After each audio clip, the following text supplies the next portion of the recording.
communication si documentée, si sérieuse, je me sens bien sûr tout à fait écrasé, comme devant Allah, de prendre cette parole un peu surprenante. Oui. J'ai juré de vous émouvoir d'amitié ou de colère, qu'importe, s'écriait Bernanos en 1931, au début de son premier livre, La grande peur des bien-pensants. Je pourrais aussi débuter mon propos avec cet autre titre de lui, que je reprendrai, « Français, si vous saviez ». Ce sujet, la religion laïque, je pensais vous l'exposer selon la distinction fameuse d'un certain vieux Boès. C'était un philosophe et musicologue ancien.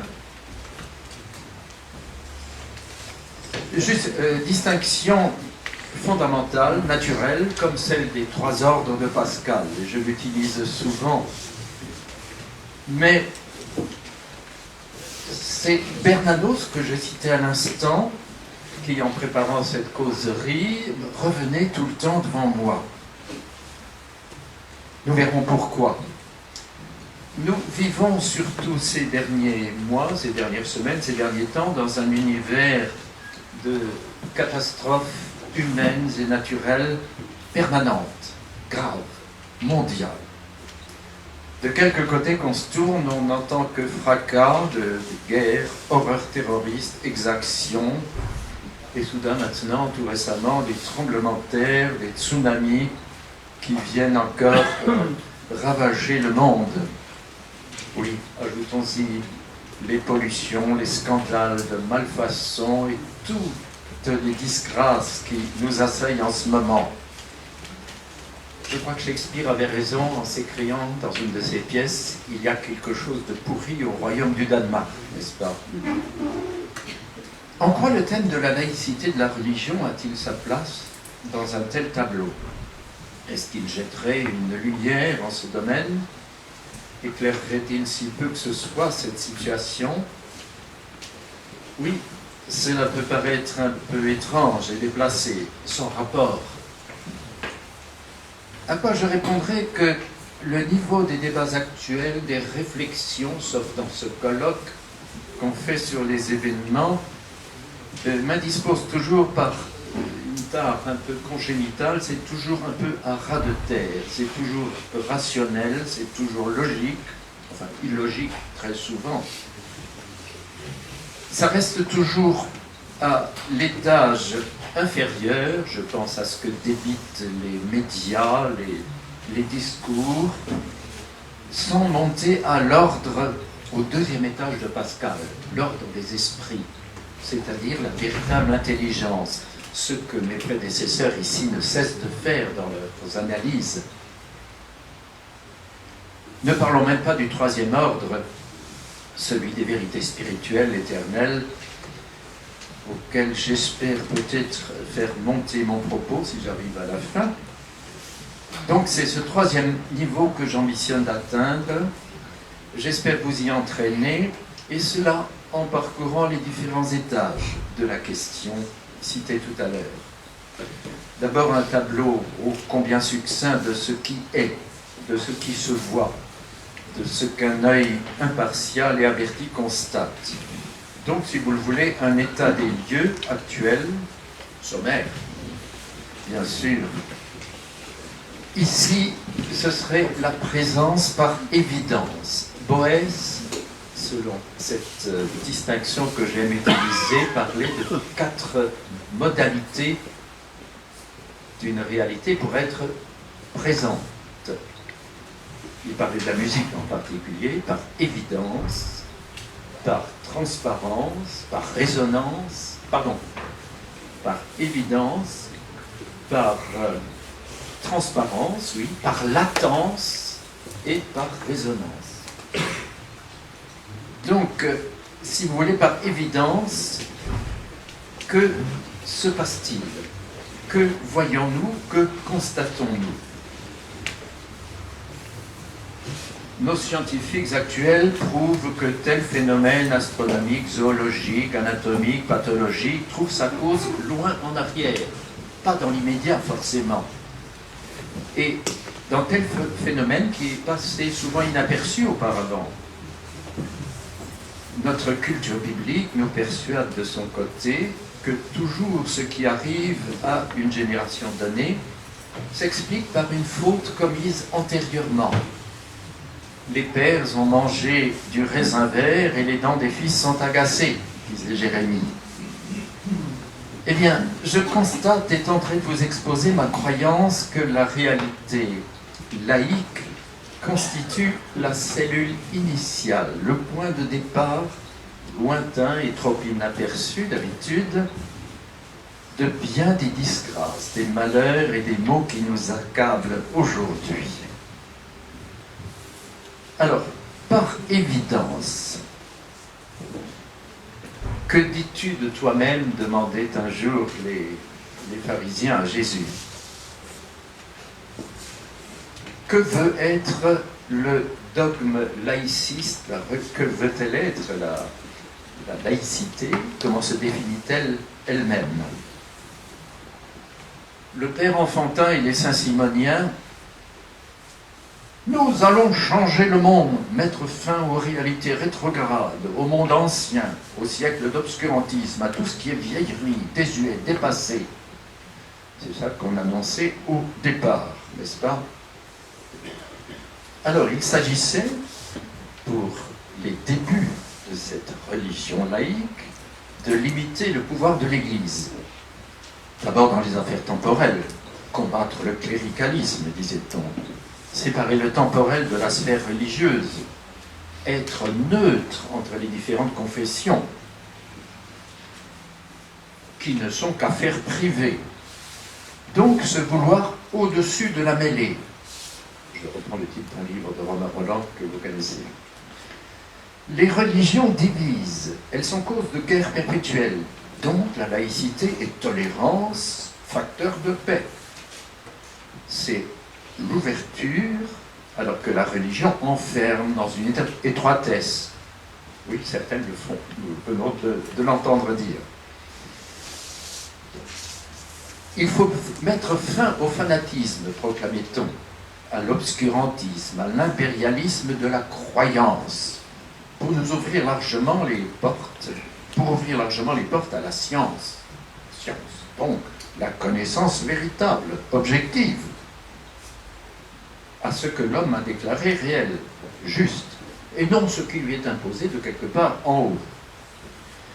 Oui, être contre les inégalités, les supériorités des privilégiés, donc les aristocrates, les princes, les rois, les lignées royales, on l'a vu hier soir, donc être ennemi de tout avantage qui ne dépende pas du libre pouvoir de l'homme de maintenant, de sa décision à lui. Cet homme, l'individu au centre de tout, au point de départ de toute valeur philosophique ou morale. Vous voyez la fortune que la formule « les droits de l'homme » possède aujourd'hui. Le vivre ensemble, faire tomber les barrières qui séparent les peuples, les races, mais aussi les sexes, les hétérosexuels, les homos, etc. Réunir tout le monde avec une considération égale pour tous. Une même dignité accordée à tout le monde, quelle que soit son orientation physique, intellectuelle, morale, religieuse. C'est ce qu'on déclare, c'est ce qu'on déclarait. Militer pour que tous les hommes deviennent frères et que s'instaure une paix universelle, le bonheur pour tous, vous connaissez tout cela. C'est un peu ce que l'on trouve dans une œuvre célèbre qui est chantée partout, « Alle Menschen werden Brüder ». Oui, tous les hommes seront frères, chante l'hymne à la joie de Beethoven sur un texte de Schiller. C'est devenu l'hymne européen, vous le savez. Ah, il y a aussi le droit du sol. Tout le monde a le droit d'habiter ici où il veut. Il n'y a plus de caste supérieure, d'autorité s'exerçant d'en haut. c'est la base qui détient le pouvoir, la majorité, le peuple.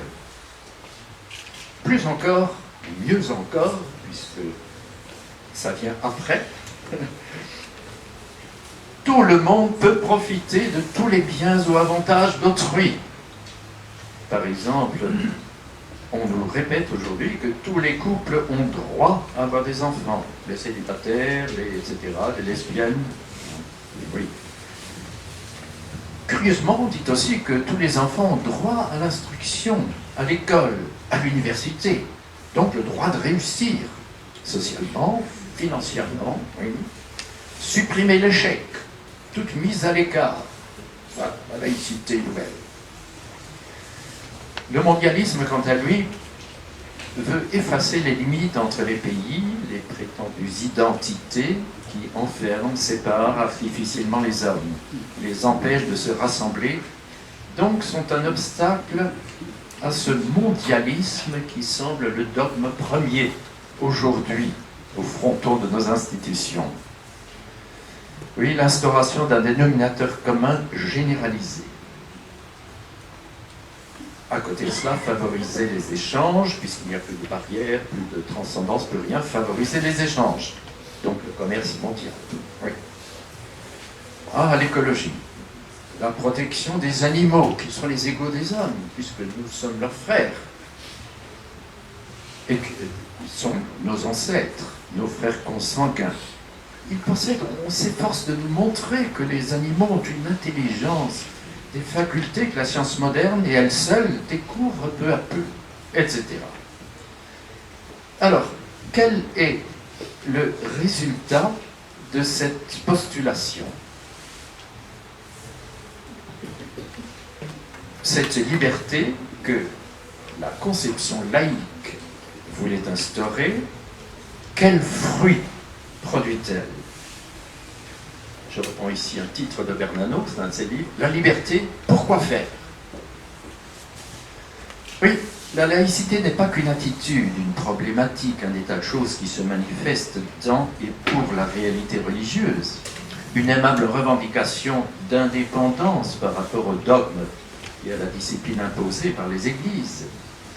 C'est, je le répète, un germe déposé dans la terre collective, dans le psyché universel, qui a poussé et produit des plantes de 100 espèces diverses dans tous les cantons de l'existence. Dans la vie politique, c'est bien sûr la démocratie, je viens d'en citer quelques exemples, c'est-à-dire le pouvoir donné par en bas et non octroyé par en haut, par la tradition, par le sacre d'en haut. En économie et finance, la libre entreprise, dont le capitalisme débridé, l'omnipotence de l'argent, de la technologie, des nouvelles technologies, très important. Dans la vie sociale, c'est la permission de toute contestation de l'autorité, entraînant des soulèvements, des grèves, inutile de vous faire un dessin. Donc la légitimité des grèves, des émeutes, des blocages du fonctionnement des institutions, des rouages de l'État. Oui. Au plan international, toutes les revendications territoriales, l'anticolonialisme, les guerres d'indépendance, quelles qu'elles soient. Au plan moral, la libération des mœurs, la permissivité, la promotion des comportements déviants. Je ne détaille pas l'éclatement de la cellule familiale aussi. Tout cela découle de cette première attitude, de ce postulat initial. Ah, l'enfance, il y aurait beaucoup à dire. L'école doit être neutre, non confessionnelle, avec la liberté d'y enseigner les valeurs citoyennes. Je mets tout ça entre guillemets, ce sont toutes les étiquettes qu'on trouve un peu partout. Donc, des valeurs citoyennes indépendantes de toute source transcendante. Ça va jusqu'à l'interdiction de la fessée, antidémocratique. Hein. L'autorité enlevée aux parents et aux maîtres. On voit constamment des maîtres dans les écoles giflés, attaqués par les parents qui revendiquent. Oui, plus généralement, toute une philosophie de la vie, une conception des choses altérée beaucoup plus qu'on ne croit, et en profondeur, conception de la vie. Je citerai très rapidement les manières, la politesse, la courtoisie, l'habillement. On a libéré le costume, on a libéré la façon d'être même dans les églises. Oui. Dans les arts, faut-il le dire, émancipés par rapport aux lois de l'esthétique, à la discipline traditionnelle, aux règles, architecture, peinture, on pourrait détailler, sculpture, poésie. Ah, en poésie, surtout plus d'alexandrin, c'est vieux jeu. Retenez ça, monsieur Alain Didier. La musique s'est affranchie de tout, musique sérielle, musique atonale, concrète, etc. En ce moment, sur la ville à Strasbourg, se déchaînent les concerts du festival musical. Tout ce que vomit Subur et l'Ergastule est en train d'inonder nos salles de concert. Et même la langue, le langage, marqué par un laisser-aller général, une vulgarité, une ignorance de la correction, même la plus élémentaire. Mais c'est un vaste débat sur lequel je pourrais parler des heures, et qui reste dans le bulletin, il y aura quelque chose qui a commencé là-dessus. Mais ayons conscience que la détérioration du langage est un signe alarmant, qui dénote de graves dommages à un étage supérieur et en grande profondeur.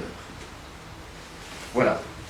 On pourrait bien sûr détailler davantage cet état présent, cette présence par évidence de l'idée et du germe laïque. Qu'en est-il par transparence? Ici encore, je fais appel.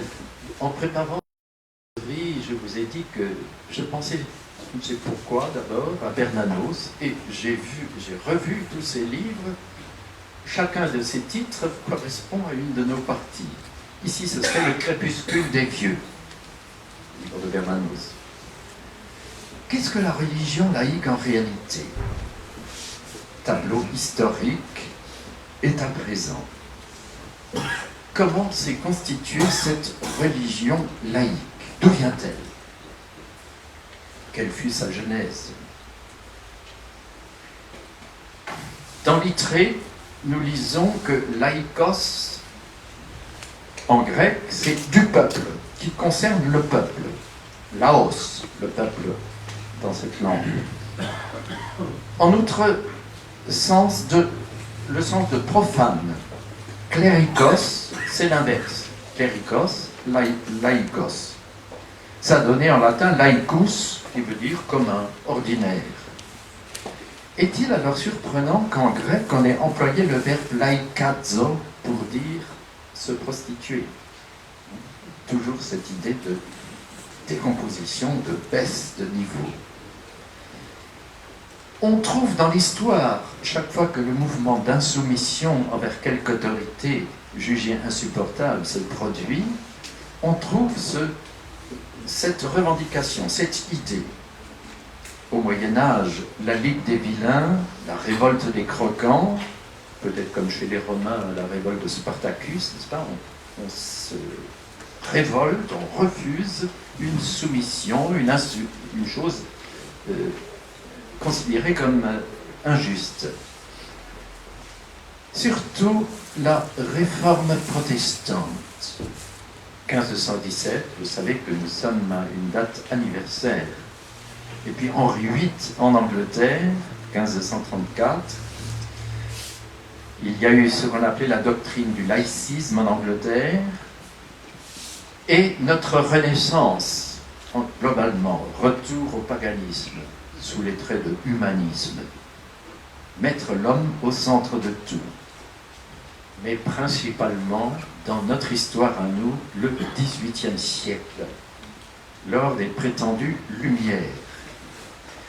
Mais j'arrête ici cette historique parce qu'il est parfaitement retracé dans le livre de Youssef Hindi, qui est là-bas sur la bibliothèque, à la librairie, La mystique de la laïcité. édition Sigest 2017. C'est tout à fait récent. Et c'est grâce à Claude Timmerman qui m'a mis en relation avec ce Youssef Indy, qui m'a envoyé son livre. Je vous renvoie à cette étude parfaitement documentée, qui retrace en détail les étapes de ce mouvement. Donc le livre « La mystique de la laïcité », très très bien fait. Il montre tous les noms qui l'illustrèrent, les procédés utilisés. Je préfère pour ma part me concentrer sur l'analyse du mécanisme, des ressorts qui meuvent ce mouvement. Le premier élément qu'on relève, c'est une volonté de libération de tout dogme, de toute règle religieuse, de toute obligation spirituelle, qui serait héritée d'une église ou du passé, donc de nos pères. Refus de la transmission. Désir d'émancipation de l'autorité établie dans le domaine politique, donc du pouvoir civil traditionnel. Je le disais, prince, roi. Le régime démocratique est donc directement le fils de cette idéologie laïque. Ça lui vient de cette idée, refus du souverain, issu d'un sacre ou de la consécration par l'histoire d'une lignée. On veut une légalité venue d'en bas, du peuple, des volontés individuelles, du moment présent, d'aujourd'hui, du moins en théorie, nous le redirons. Permissivité générale dans le domaine matériel, donc il est non seulement permis, mais légitime de gagner de l'argent. Là, vous retrouvez aussi l'inspiration qui a guidé le protestantisme. Prôner l'efficacité commerciale, la réussite dans les affaires, comme signe de l'élection divine, en encourageant la publicité, carte blanche à toutes les propagandes. Vous reconnaissez là ce qui fait l'essence d'une certaine civilisation américaine, dont on sait qu'elle veut dominer la planète au moyen du commerce, d'une mondialisation absolue des échanges, d'une technologie toute puissante qui bien sûr détruira l'agriculture artisanale du vieux continent, donc anéantira la paysannerie traditionnelle, le passé des siècles et des siècles sur lesquels nous vivions jusqu'ici. Permissivité dans la vie sociale, n'insistons pas, mariage pour tous, exaltation de la liberté sexuelle générale, gay, lesbienne, GPA, PMA, éducation sexuelle à l'école pour faire pression sur les enfants, bien sûr. Puisqu'on sécularise tout, on aboutit à la non-distinction totale entre hommes et femmes. Les femmes ont accès à tout, soldats, gendarmes, etc. Entre indigènes et étrangers, entre bons élèves et mauvais, ah oui, je le disais tout à l'heure, tous ont droit à la réussite. La notation est déjà une discrimination. Oui. Rien n'étant plus sacré, c'est un des postulats de cette religion laïque, la nature ne l'est pas non plus. On peut l'exploiter sans vergogne. Se servir librement de toutes les ressources.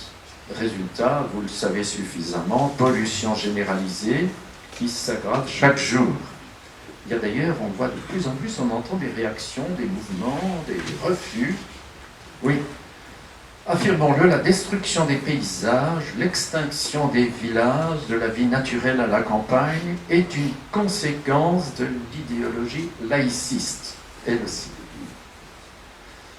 Mentionnons encore une fois les dégâts dans l'ordre artistique, culturel, éducatif. Mes collègues enseignants ici savent dans quel triste état se trouve l'enseignement actuel. Oui. Un mot encore sur l'aspect linguistique, j'aurais voulu le détailler davantage, de cette érosion générale.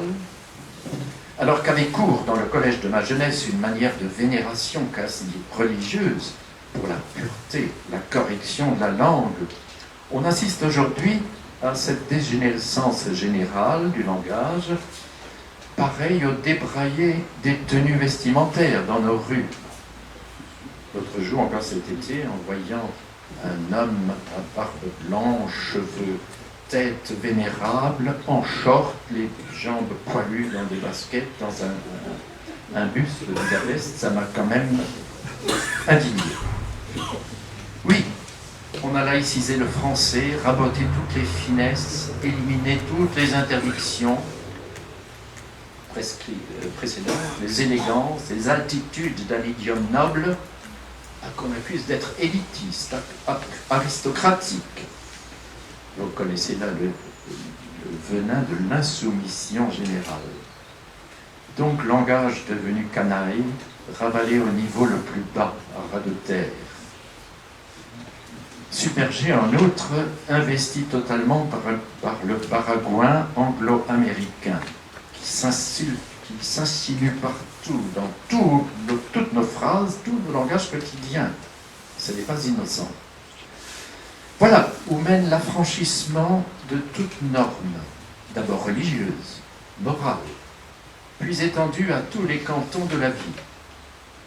Déification du moi qui s'ensuit, l'individu remplace la personne, aboutissant à un néo-narcissisme absolu. Oui, ce primat du moi, de son plaisir, non pas de son bien, de sa grandeur véritable, engendre une tyrannie incontestable qui finalement tue, mine et puis tue toute vie collective saine. C'est un peu comme dans Saint Paul quand il dit l'esprit combat contre la chair combat contre l'esprit. Nous avons là quelque chose de ce combat. De plus, coupure avec le passé, l'origine, les racines, besoin éperdu de nouveautés qui déplaisaient tant aux Romains anciens. Novas, res studere, chercher des choses nouvelles était interdit, c'était dangereux. Aujourd'hui, c'est l'inverse. Oui. Le naturel, coupure avec le naturel, avec les données fondamentales de toute la création. Dans la création, dans la nature, régnait la distinction, l'ordre, la hiérarchie. Dans les plantes, chez les animaux, entre les animaux, les saisons, le monde astral, entre chaque fonction du corps humain, quel ordre règne? Mais l'illusion laïque, c'est de disparaître tout cela, de raboter, d'unifier. C'est anti-naturel. Oui, ça apparaît plutôt comme une retombée, pas comme une montée. Tout à l'heure, il était question du progrès. C'est pas parce que les choses viennent maintenant qu'elles sont meilleures qu'avant. Je pense à cette scène où, devant l'aréopage, où se trouve Saint Paul, quand il prend la parole. Les Athéniens modernes de l'époque sont curieux de toute nouveauté, mais incroyants, revenus de tout, n'adhérant plus à rien de positif, déracinés en un mot. Acte 17-18. Oui, on les appelait mangeurs de vent, aérophages, dans leur aréopage. Donc le laïcisme est par essence un déracinement, non pas une religion, car il ne relie à plus rien de fixe, de fondateur. Il est la négation de la religion. Son essence est donc coupure, largage des amarres, désobéissance à l'ordre primordial, orgueil et refus. La mystique laïque, refus. Du gleichst den Geist, den du begreifst, disait Goethe. Tu ressembles à l'esprit négateur que tu comprends. Mais nous verrons que sur ce point, la religion laïque renie toutes ses promesses et fait le contraire de ce qu'elle a d'abord proclamé. Comme l'islam dont il était question tout à l'heure, elle n'est que contradiction sur toute la ligne. Elle annonçait la fin du passé, le crépuscule des vieux, je reprends le titre de Bernanos, et n'opère nulle aurore nouvelle, nulle lumière de jeunesse, nulle nouveauté. Alors, il faut bien croire qu'il y a dans cela quelque chose de dissimulé. Et le troisième point que Boès appelait la latence, présence par latence, par ce qui est caché, serait un peu l'explication de plus profonde. Que se cache-t-il derrière l'apparence?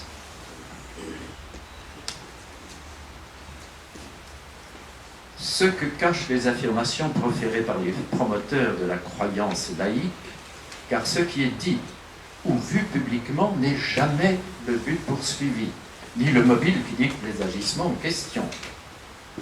L'essentiel est invisible pour les dieux, pour les yeux, disait déjà Saint-Exupéry. Oui, dans ce domaine aussi, l'essentiel n'est pas ce que nous voyons. Il y aurait beaucoup à dire, je vais résumer. J'ai le dessein d'y consacrer un livre, si Dieu me prête vie, oui, de l'universalité du mensonge moderne, pour reprendre, pour parodier un titre ancien de l'universalité de la langue française. Un exemple emblématique me paraît celui de l'Ode à la joie de ce Friedrich von Schiller que Beethoven a mis en musique. Freude, schönste Göttergabe, Tochter aus Elysium. Et on entend brailler ça dans toutes les cérémonies, toutes les grands-messes européennes, européistes. Joie, plus belle, plus beau cadeau des dieux, fille de l'Élysée. Mais c'est une tromperie. Vous savez que Schiller, en réalité, disait Freiheit, schönste Göttergabe, liberté. Et il l'a caché sous un mot qui sonnait à peu près pareil, et Beethoven a embrayé. Oui, le poète voulait dire en réalité liberté. Le laïcisme se définit comme affranchi de toute attache religieuse, de toute étroitesse, comme il est courant dans les croyances. Mais il l'est autant, sinon plus, que les confessions estampillées comme telles, avec ses dogmes à lui, ses divinités, ses réalités sans cesse sacralisées, sa sévérité envers tous ceux qui s'écartent de l'orthodoxie imposée. Il se déclare contre les discriminations, les en applique de plus sévères encore. Il se montre plus intolérant que bien des ministres des différents cultes avérés. Voyez, la Révolution française, c'est détaillé dans le livre que je vais vous signaler, qui annonça la libération des peuples, la fin de l'absolutisme royal et seigneurial, avec son slogan « Liberté, égalité, fraternité ». Mais, dès la prise de la Bastille, vous savez qu'on n'y a trouvé que 13 condamnés de droit commun, c'est tout. Ce féroce absolutisme royal. Par contre, on a tué, alors infiniment plus, immédiatement. On n'a pas de liberté pour les ennemis de la liberté, criait-on. Ah, c'est-à-dire pour les ennemis du nouveau dogme. On fit donc aussitôt l'inverse de ce qu'on proclamait. On a réuni des malfaiteurs, du gibier de potence étrangers, venus en partie de Genève, qu'on appelait martyrs de la liberté, qui étaient des vauriens, des brigands, pour massacrer les carmélites de Compiègne, les insermentés, le peuple vendéen, le roi, etc. Depuis, toujours, quoique de manière moins sanglante parfois, on a assisté à la même distorsion entre les buts avoués publiquement et les desseins inavoués, entre le dire et le faire. Il y a tout un théâtre démocratique, mais en coulisses se cachent les vrais meneurs, la stratégie cachée qui poursuit de bien autres programmes. Il y a d'ailleurs, j'ai été étonné en préparant cela de tomber de plus en plus sur des livres, des articles où des signaux d'alarme sont tirés. De nos jours, on voit la politique officielle non poursuivre le bien commun, mais obéir à des lobbies cachés, aux puissances d'argent tapies dans l'ombre et toutes puissantes. Non pas ouverture à tous, tolérance, antiracisme comme proclamé, mais guerre sans merci livrée aux opposants politiques, fascistes, les patriotes, les traditionalistes, manif pour tous, etc. Quelle tolérance exercer à l'égard de l'islam, écrivais-je, avant d'entendre la conférence de tout à l'heure, de ces mosquées et dangers, aux casseurs et violents des banlieues, des manifestations de rue. On a toutes les excuses pour eux. Mais traduction immédiate devant les tribunaux des adversaires, des homos, des cortèges pornographiques, etc. la prétendue attitude religieuse, du dessus des querelles interreligieuses, se révèle d'une rigidité sans pardon envers la moindre remise en cause de ses prescriptions à elle, de ses dogmes, de ses lois.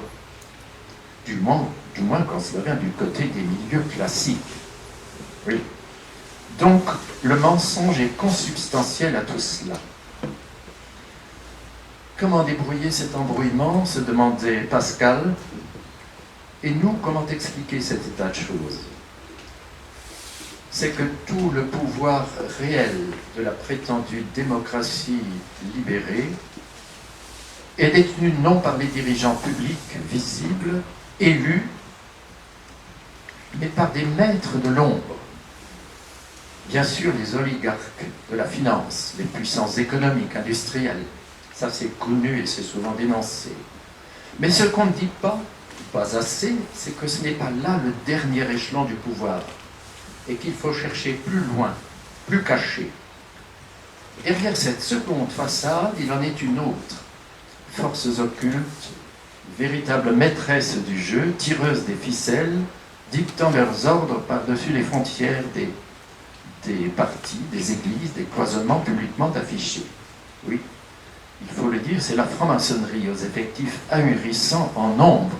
Je possède une liste que vous avez peut-être aussi eue de tous nos grands noms de la politique, de la finance, etc., qui sont affiliés à telle et telle obédience précise, qui semblent se combattre en public et qui en réalité sont soumis aux mêmes ordres. Un pouvoir inimaginable qui avance toujours caché, mais terriblement efficace.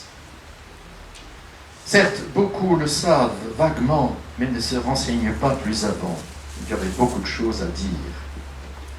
Oui, la franc-maçonnerie ne veut pas détenir le pouvoir financier, économique, politique pour lui-même. Mais son but ultime est d'abattre les remparts qui gardent la cité. Donc supprimer les barrières protectrices des peuples, leur identité ancienne, surtout leur identité religieuse et par-dessus tout chrétienne. C'est là le but ultime. Remplacer les valeurs catholiques par le vide. Or, comme la nature a horreur du vide, évidemment, ça se remplit par autre chose. Il fourrait ce qu'on veut, son idéologie à soi. Non, pardon, sa religiosité laïque. Car, en dernière analyse, seul le facteur religieux assure la solidité d'une prise de pouvoir, d'une philosophie, d'une attitude publique. Il faut qu'il y ait le ferment religieux pour que ça tienne. Le grand remplacement déploré de nos jours devant l'invasion des peuples étrangers sur nos pays européens est en réalité la greffe sur la plante originelle d'une essence autre, sur la racine chrétienne d'une religion contraire. Exemplaire symbole, il faut toujours en revenir au symbole, dissimulé sous les apparences pour comprendre les choses, celui de l'hymne national français, devenu un signe de ralliement international, au-delà de nos frontières, pour tous les républicains, c'est-à-dire les antitraditionnels du monde. Savez-vous que certains le savent, le point de départ de la Marseillaise fut un cantique, une hymne liturgique. Tantum ergo sacramentum venere. C'est parti de la religion chrétienne et ça a été retourné, pas innocemment évidemment.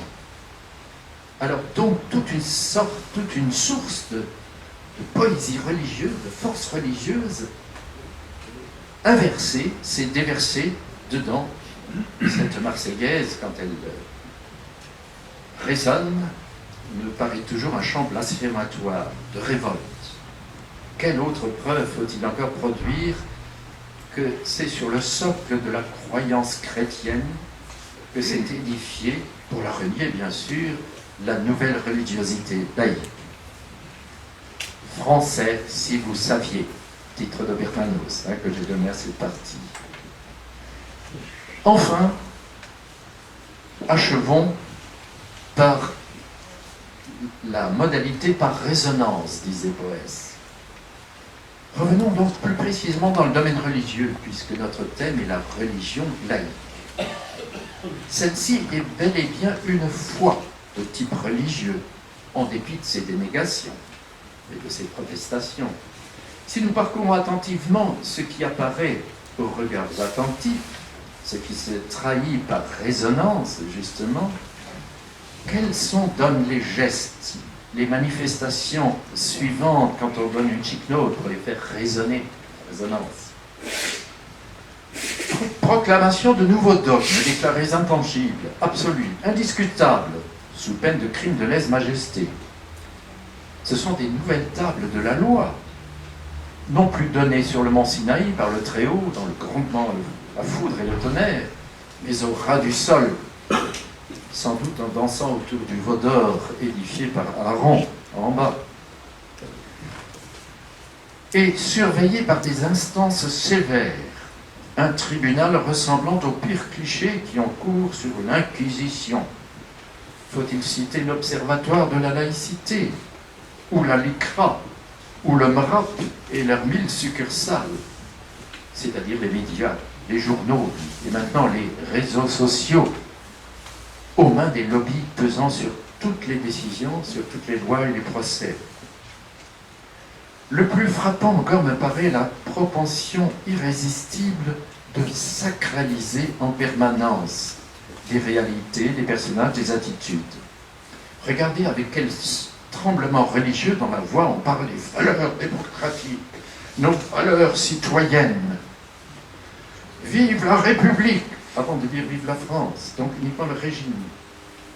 Liberté, égalité, fraternité. Tiens, comme par hasard, c'est le contraire de foi, espérance, charité. Trilogie, trinité aussi là. Les nouvelles idoles, les personnages qui sont quasiment canonisés. Berger, le dernier en date, Simone Weil, etc. Tous ceux qui ont, à nos yeux, fait le mal sont canonisés, sacralisés, idolâtrés. Alors, les idoles, les acteurs de cinéma, les sportifs, c'est-à-dire des mercenaires archi-payés, deviennent des idoles. Le mot est sur toutes les lèvres. Considérez les reportages sur les réunions de masse, les foules hystériques qui s'agitent, trépignant comme des barbares, des excités franchement pathologiques. Quand vous avez des reportages, je suis pas malheur, vous assistez à une de ces fêtes modernes qui sont d'essence religieuse, anti-religieuse. Nulle idéologie, nulle pensée collective, nul système politique ne peut perdurer s'il n'est revêtu d'un revêtement religieux, s'il n'en prend pas le caractère et les moyens. Donc, la religion laïque représente l'exact inverse du christianisme. Et ces aspects doucereux, attirants, n'en demeurent pas moins des vérités chrétiennes devenues folles. Vous connaissez la fameuse expression de Chesterton, vérité chrétienne devenue folle. Nous avons donc affaire à une contre-religion caractérisée, qui se veut et se dit antichrétienne, et qui ne se reconnaît finalement qu'un ennemi, le catholicisme. On a indulgence, compréhension, excuse à toutes les religiosités, même les plus farfelues, sauf à l'Église romaine. Oui, tout ressemble à une nuit sur le mont Chauve, comme aurait dit Mussorgsky, ou songe d'une nuit de sabbat, comme chez Berlioz. Ou mieux, et je reprends un titre de Bernanos qui convient parfaitement, l'imposture, un de ses romans, l'imposture. Ou peut-être mieux encore, sous le soleil de Satan. Fabuleux roman de notre ami Georges Bernanos. Oui, la langue de la nouvelle religion, ici je vais abréger, impossible de ne pas désigner toutefois la langue liée à la religion laïque, qui en est le meilleur support, donc le véhicule qui la propage le plus efficacement. J'ai nommé l'anglo-américain. C'est l'idiome moderne par excellence, qui s'insinue partout pour dominer, remplacer les autres langues, installer une pollution aussi dangereuse, universelle, comme celle qui se répand dans nos mers, dans nos plantes, dans nos campagnes. Oui, il faut bien dire que je n'ai pas le temps de le développer, l'anglais est l'anti-latin. Ça résume tout. Il faudrait toute une conférence pour développer cela. Je vous je vous renvoie à Benoît XVI, La dictature du relativisme, ou bien un beau livre d'un écrivain italien, Roberto De Mattei, La dittatura del relativismo. Je voulais lire le début, je n'ai pas le temps. Donc, ne nous étonnons pas après cela que le laïcisme soit à la vérité une réalité d'essence démoniaque, et que nous nous y trouvions sous le soleil de Satan. Tiens, revoilà Bernanos, n'est-ce pas? Avec l'instauration de la modernité laïque, on se retrouve aux origines de la tragédie humaine, donc à l'épisode de la faute originelle. Non plus commise par deux êtres, un homme et une femme, mais par une humanité entière, soit pour parodier et retourner une formule célèbre, non plus Jésus-Christ répandu et communiqué, mais le péché originel répandu et communiqué. C'est bien le même serpent antique qui sans cesse et sous 1000 formes diverses séduit et attire par la formule « vous serez comme des dieux ». C'est ce que le monde moderne et cette religion laïcisée nous promet. Eritis, vous serez comme des dieux. Eritis sicut Dei. Suivant la publicité par laquelle je vous promets confort, plaisir sans limite, satisfaction de vos désirs, néotechnologie, toute facilité offerte par les progrès modernes, donc jouissance sans limite. Oui. Donc la faute initiale d'ordre métaphysique, dont découlent toutes les misères et disgrâces successives que nous déplorons, sont présents à notre esprit. Les pères ont mangé des raisins verts, les enfants ont les dents agacées. Nous avons les dents agacées à cause de ce péché généralisé maintenant. Saint Jacques, en son épître, nomme cette génération des insensés qui se croient libres, alors qu'ils sont marqués par l'erreur antique qui pèse sur eux, 1789, 1917, 1968, etc. D'ailleurs, souvent la Bible nous donne des clés de compréhension de ce problème et de nos problèmes actuels.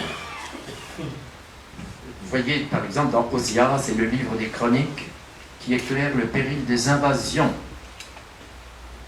le danger de supprimer les remparts, rebâtir Jérusalem contre les ennemis.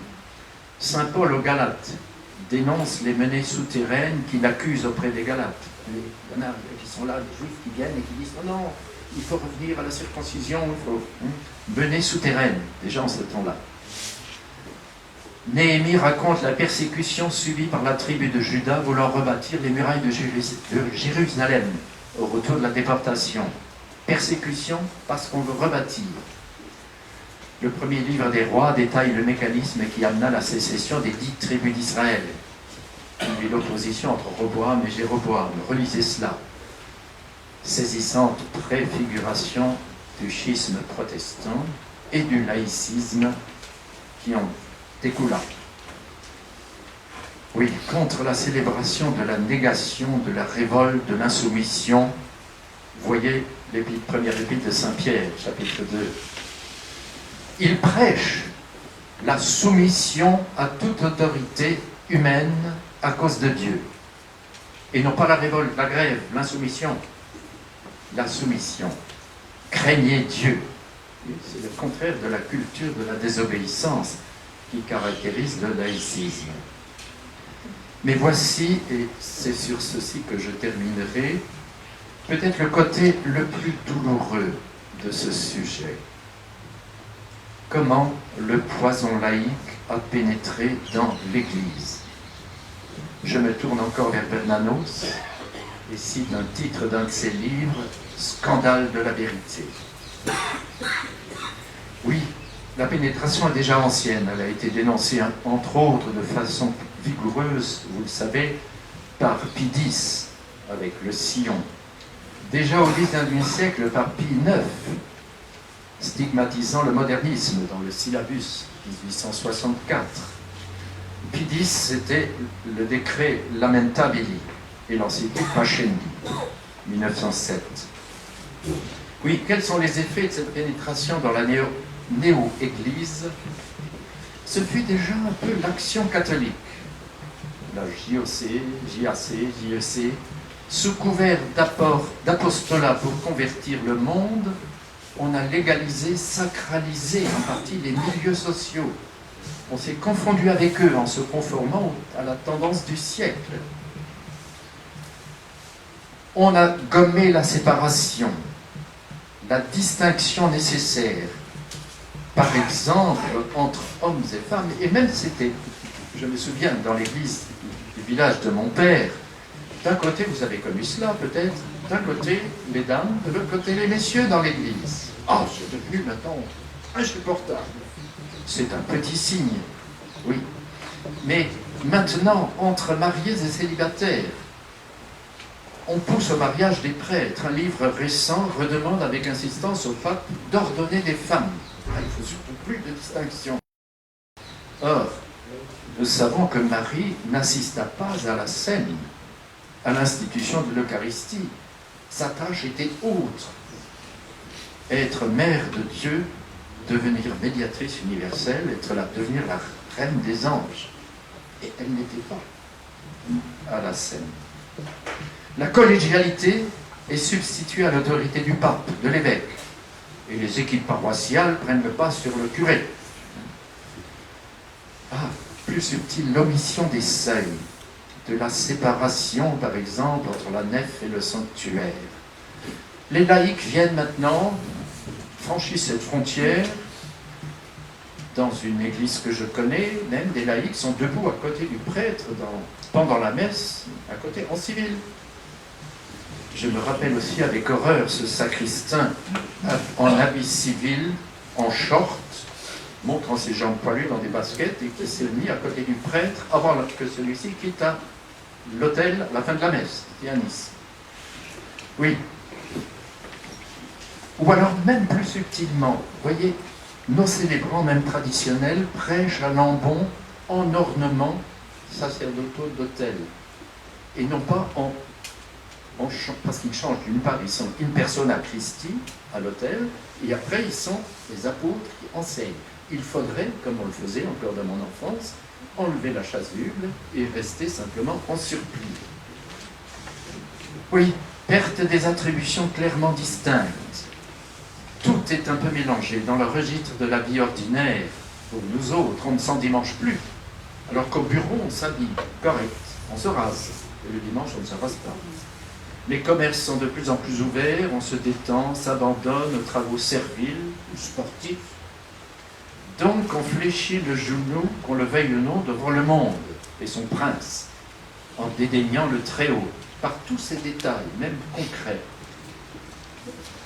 Oui, je me souviens encore avec émotion dans le village de mon père, le samedi, les paysannes autour de nous balayaient la rue principale qui était sablée simplement, avec de beaux demi-cercles concentriques par terre en vue du dimanche. Voilà, ça c'était reconnaître la différence entre les dimanches et le jour ordinaire, entre le dominical et le férial, n'est-ce pas? Oui, il y a toutes sortes d'innovations liturgiques néoconciliaires qui ont supprimé le respect des seuils et qui sont la marque du sacré désacralisé.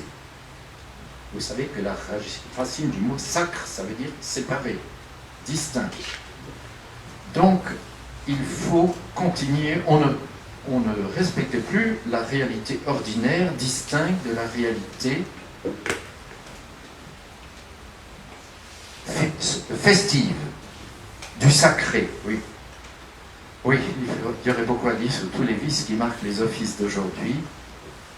L'exact contraire de la formule de Bède le Vénérable qui parlait de la double dignité royale et sacerdotale de l'Église.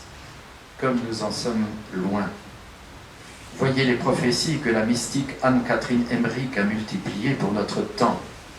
image un peu terrifiante dont il faudrait peut-être relire les pages. L'idéologie laïque est la cellule originelle de la modernité. Elle est la graine de départ de cette immense dénaturation de l'ordre naturel et bien sûr surnaturel. Elle a connu cette fortune parce qu'elle n'était pas simplement une conception, un édifice intellectuel, mais une religion, contre-religion, ce qui lui a donné cette force de nuisance, son efficacité dans la destruction universelle. Oui, l'idéologie moderne, la modernité n'aurait jamais connu cette fortune s'il n'y avait eu le carburant religieux, je le répète, s'il ne s'agissait d'un véritable culte, le culte du progrès.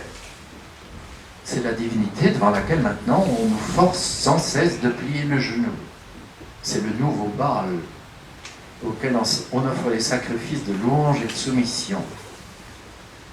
Si nous imitions saint Paul dans le fameux passage où il oppose les fruits de la chair à ceux de l'esprit, nous pourrions énumérer les fruits de la foi laïque sont le culte de la nouveauté, la précipitation permanente vers l'avant, le délire de la vitesse, le règne du calcul, du chiffre, le règne de la quantité, les signes des temps, livre écrit par René Guénon, déjà il y a longtemps, le besoin maladif de coupure avec le passé, d'insoumission, de déracinement, l'orgueil du présent, d'affirmation du moi, culture du bien-être et du plaisir.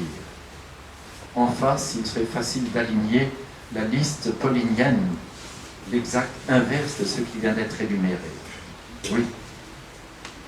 Nous avons essayé de montrer les prolongements de cette religion, cette coupure, ce péché originel recommencé dans les temps plus récents. Bien sûr, on est tenté de se dire, un peu comme le Beauce de Victor Hugo, comment se pourrait-il que de moi ceci vint? Et pourtant, c'est vrai. Il s'élève de plus en plus de cris d'alarme de différents côtés, dans des émissions, des livres d'auteurs variés, assez différents d'ailleurs, d'appartenance et de conviction. Je suis étonné du nombre d'articles dans ce sens parus, même durant que je préparais cette causerie, diagnostic pénétrant, nourri d'une documentation qui est parfois stupéfiante. Mais nul ne me paraît être remonté jusqu'à la source première de cet état de fait, l'idéologie laïciste, la religion laïque, comme j'ai tenté de vous l'exposer. Merci de votre patience.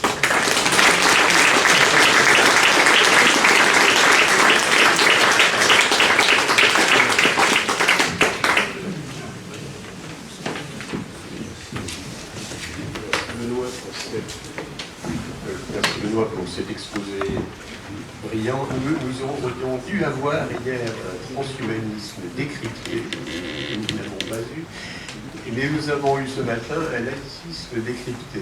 Donc, au fond, la démarche de cette décryptation, de cette idée de faire remonter au jour ce qui est caché, alors ce qui est caché par nature et ce qui est caché par l'action de ceux qui veulent rester cachés, mais on voit au fond que la volonté de décrypter est quelque chose de profondément libérateur, parce que ceux qui présentent la liberté et qui en réalité introduisent l'asservissement, que ce soit par les juges ou par d'autres moyens, ou par les enseignants, ceux-là, justement, sont au service du mensonge. Donc nous avons aujourd'hui un conflit très clair entre le service de la vérité, le culte de la vérité.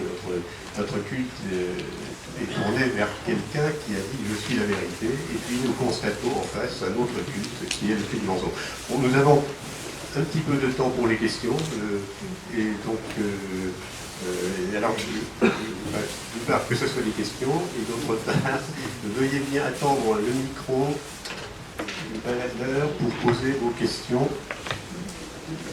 de façon à ce que l'enregistrement plus écoutez. Ah oui, voilà.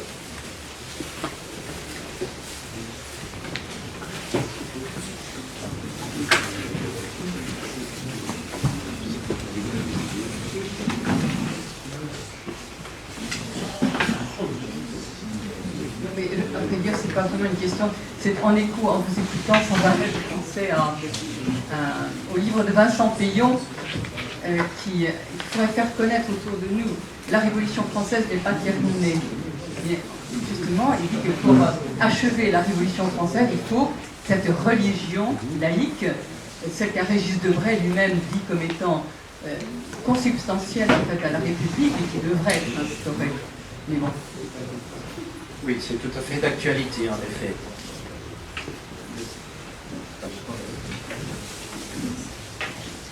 Merci à vous, Monsieur Ness.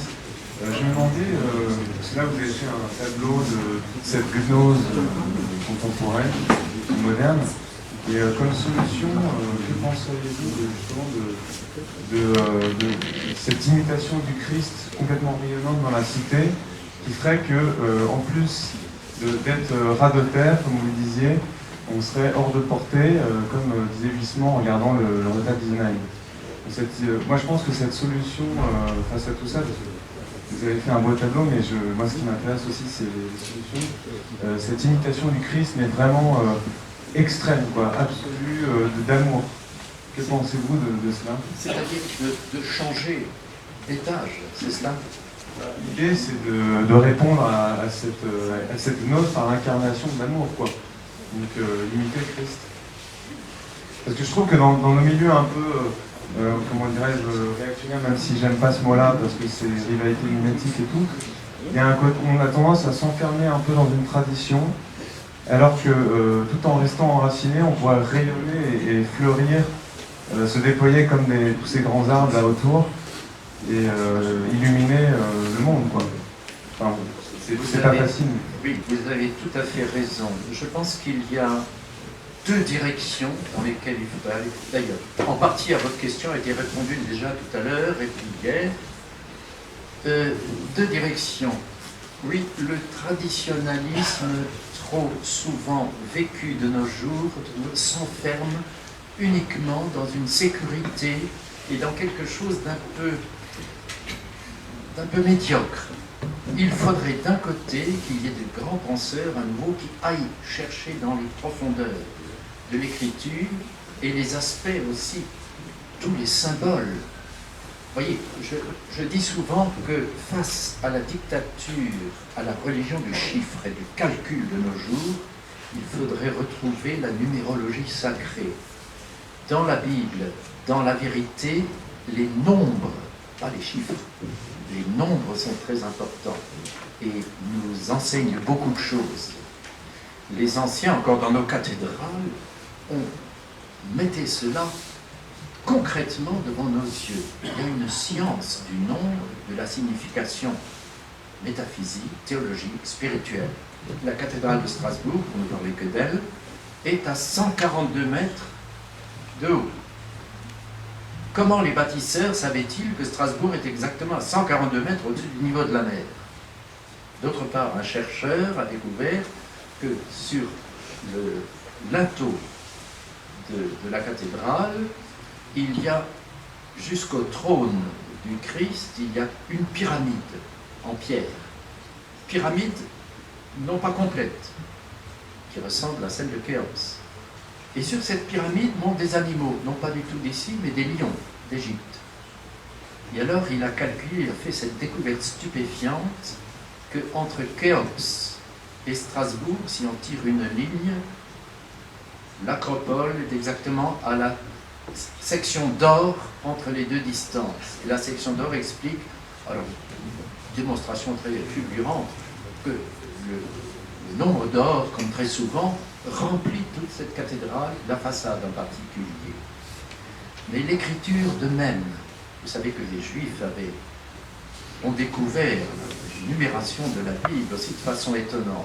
Nous ne devrions pas bouder tout cet enseignement, donc du côté de nos chercheurs, de nos intellectuels, nos théologiens. De l'autre côté, du côté de la vie simple, lui remettre en honneur, on nous disait la bénédiction ces jours-ci, les sacramentaux, la vie véritable et surtout redonner un sens vivant à tout cela. Et pas le faire trop par routine, par habitude et par... Quand je regarde autour de moi pendant la messe, les gens disent les paroles les plus étonnantes du credo ou d'autres choses avec une espèce de machinisme déshumanisant. Et alors, le moindre bruit, quelqu'un passe à côté d'eux, on détourne la tête. Il faudrait revitaliser spirituellement tous les gestes, tous les mots, les prières, les actes.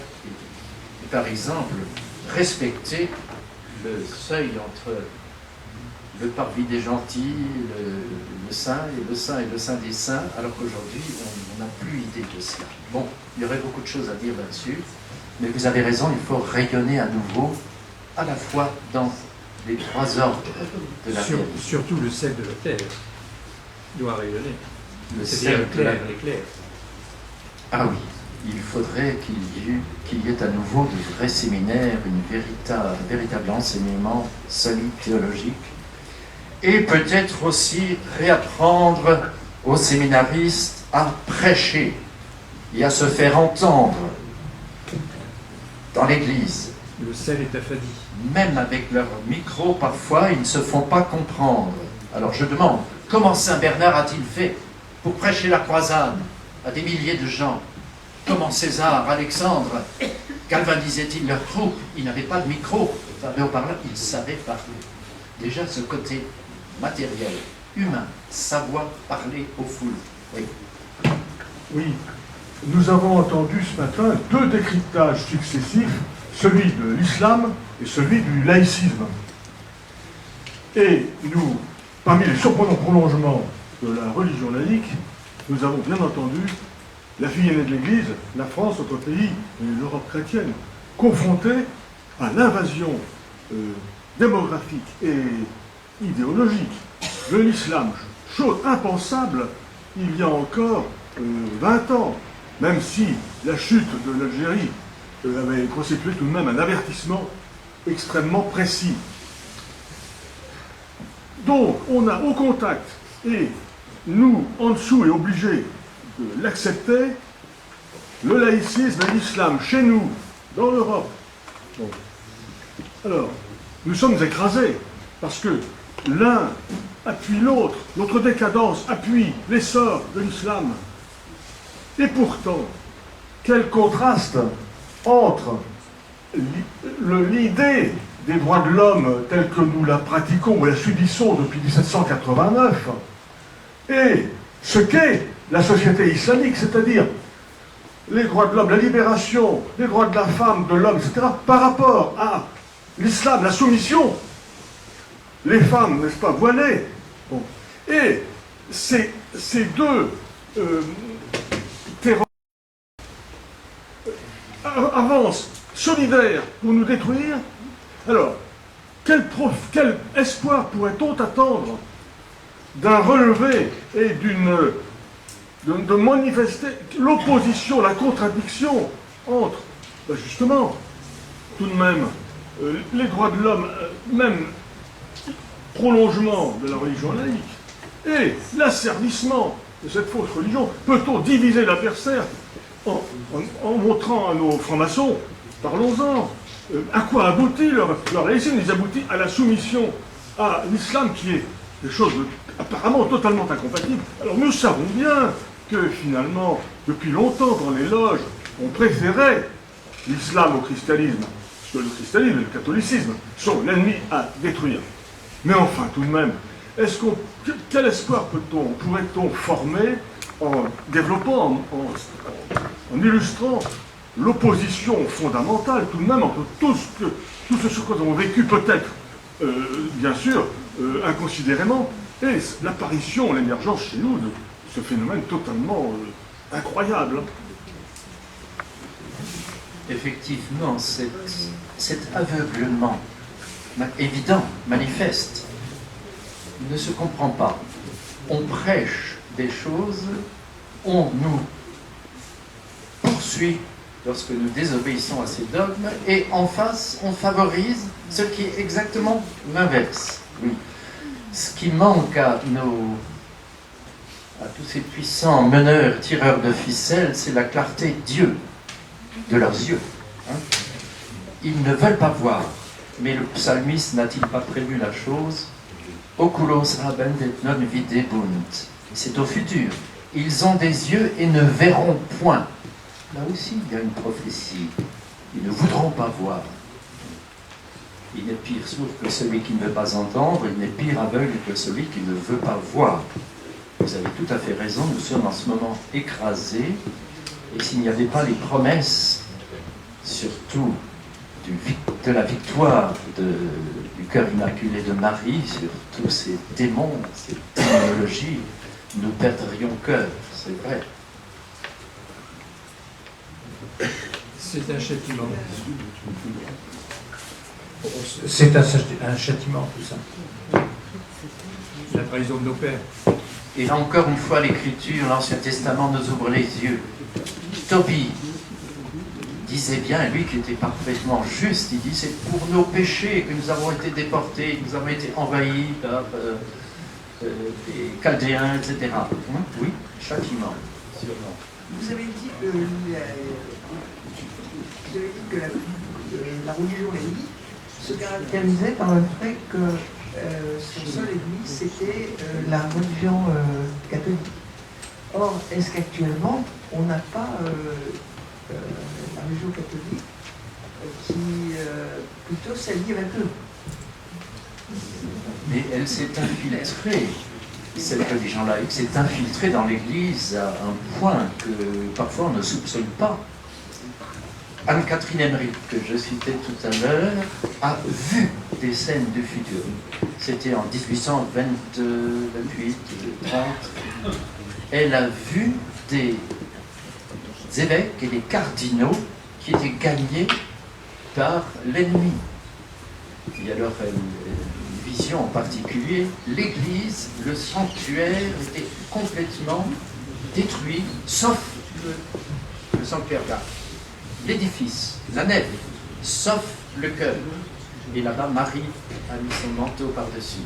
Donc il y a quelque chose, un petit coin qui résiste, mais l'église est largement infiltrée. Hélas, oui. Je vais faire le contraire de ce que je viens de vous dire, c'est redondant. Le fait d'obéir aux pharisiens, mais enfin, à ce qu'ils disent, mais pas à ce qu'ils font. Et je dis qu'il ne fallait pas que poser des questions, mais je pense qu'il y a une question à laquelle je voudrais me permettre de répondre, parce qu'elle est effectivement importante. Question d'Alain Didier, c'est-à-dire comment se fait-il qu'il y a cette collusion apparente entre le laïcisme, enfin le système républicain et l'islam, et cette collusion a toujours existé. Hein, si vous voulez les lettres persanes de Montesquieu. Montesquieu, c'est avant la Révolution française, et lettres persanes, c'est une façon de mettre en valeur la sagesse de l'islam et, à contrario, de montrer le côté superstitieux, etc. Et Napoléon. De l'Église catholique. Vous avez Napoléon qui a est allé en Égypte et aurait dit de toute façon. Enfin, Napoléon n'avait pas. Alors, il n'a pas, si vous voulez, il a reconnu le judaïsme en France, il a créé le consistoire, il n'avait pas institué le judaïsme en tant que religion officielle, mais enfin, à l'époque, le problème ne se posait pas. Et vous avez plus récemment, c'est un cas flagrant, un ancien président français, qui, quand il était au ministère de l'Intérieur, a créé justement l'organisation des islamiques de France, c'est-à-dire qu'il a voulu faire pour l'islam ce que Napoléon avait fait pour le judaïsme, c'est-à-dire que toutes ces sectes qui se combattent entre elles, qui à l'époque en France, il y avait principalement évidemment une mise en ordre de l'islam par la puissance de l'Algérie d'un côté et du Maroc de l'autre, vous aviez évidemment les salafistes qui s'ajoutaient, eh bien c'est le gouvernement français qui a institué une espèce d'islam de France, justement, c'est une entité dans laquelle toutes les branches allaient plus ou moins être représentées, et c'est grâce à cette représentation que les mauvais salafistes, etc., ont pu, par le biais des élections, avoir des représentants et puis finalement dominer cette institution. Donc c'est bien le gouvernement français qui a institué l'islam de France, et quand ce même ministre de l'Intérieur est devenu ministre des Finances, il a mis en place un système financier permettant aux municipalités et autres de financer de manière diverse la construction des mosquées, alors que vous savez que normalement il y a séparation de l'Église et de l'État et que on ne peut pas aider les gens. Donc, ce que je veux dire, cette collusion est vraiment quelque chose qui a duré longtemps. Je vois que Céline voudrait ajouter. Une précision à ce que vous venez de dire, c'est quand Chevènement était ministre de l'Intérieur qu'il a fait une charte et en demandant aux autorités musulmanes diverses de signer les articles de cette charte, et avec cette signature, ils pouvaient leur accorder cette reconnaissance. Or, les musulmans à l'époque, leurs différents chefs, ont dit « nous pouvons signer un certain nombre d'articles, sauf cet article qui reconnaît la liberté de choix de la religion ». Ils ont dit ça, nous ne pouvons pas l'accepter. Eh bien, qu'est-ce qui s'est passé? Au lieu de dire, donc, c'est pas possible de vous accorder cette contradiction, on a retiré l'article. Eh bien, on a retiré l'article. Donc ça c'est simplement, autrement dit, on a bien une soumission et une collusion flagrante entre nos dirigeants républicains et l'islam, et ça s'explique de façon extrêmement simple. C'est tout simplement qu'ils obéissent au même maître. Nous avons vu ce matin comment, depuis Mahomet et autres, on a vraiment dans l'islam une religion qui est une religion antichrétienne par destination, par essence, qui le sera constamment, qui ne peut pas être autre chose. Et nous avons, avec la franc-maçonnerie, qui est quand même une puissance même... C'est pas une société secrète, c'est une société en existence est flagrante. Hein, on sait même, alors je sais pas, les journalistes vous disent tel ministre est franc-maçon, etc. Donc c'est une société discrète, et pas une société secrète. Mais cette société, à partir du moment où on atteint certains grades à l'intérieur, elle est, disons, elle est là comme chef suprême, le même chef suprême que l'islam. Donc il n'y a absolument aucune... Il y a un paradoxe apparent parce que ce sont des ennemis visibles, mais là, si vous voulez, ça c'est diviser pour régner. D'abord c'est connu pour être un adage politique outre-Manche, mais c'est la méthode satanique par excellence. C'est le mensonge, la division, le mensonge, c'est de même nature. Bon, alors je suis désolé d'avoir contredit, pas dire d'avoir répondu à une question au lieu d'en poser une nouvelle.